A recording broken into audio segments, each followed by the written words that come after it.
রাজ্যের বাজারগুলি দখল করে নিয়েছে বহির্রাজ্যের তরমুজ। রাজ্যের উৎপাদিত তরমুজ এখন নেই বললেই চলে। তার জায়গায় দখল নিয়েছে ব্যাঙ্গালোরের হাইব্রিড তরমুজ। চৈত্র মাসের এই সময়ে সুস্বাদু তরমুজ প্রাণ জুড়িয়ে যায়। তরমুজ বিক্রেতাদের কথা অনুযায়ী তরমুজ চাষ যে জমিতে হয় সেই জমিতে 2-3 বছর তরমুজ চাষ হওয়ার পর আর নাকি তরমুজ চাষ হয় না। পাশাপাশি যেই পরিমাণ খরচ এবং পরিশ্রম হয় সেই পরিমাণ দামও পাওয়া যায় না। ফলে চাষিরা বাধ্য হয়ে অন্য কিছু চাষের দিকে ঝুঁকে যাচ্ছে। ফলে রাজ্যবাসী বঞ্চিত হচ্ছে সুস্বাদু লোকাল তরমুজ থেকে। বাজারে এখন ব্যাঙ্গালোর এবং মহারাষ্ট্র থেকে তরমুজ আসছে, রাস্তায় চলে যায় 6 দিন।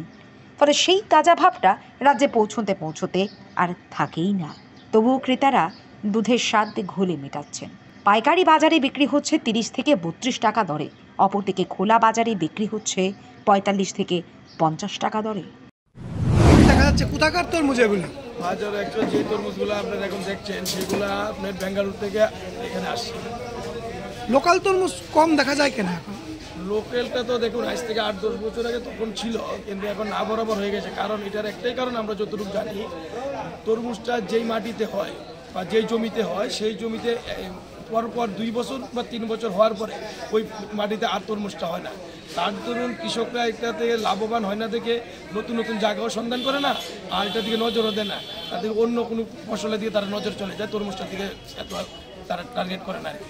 কীরকম রেট আছে? আমাদের এখানে হোলসেলের যে রেট আছে দেখুন, আপডাউন কাঁচামাল আপডাউন হয়, কিন্তু আপাতত বর্তমান যে রেটটা আছে সেটা 30 থেকে 32 টাকার মধ্যে চলছে কেজি।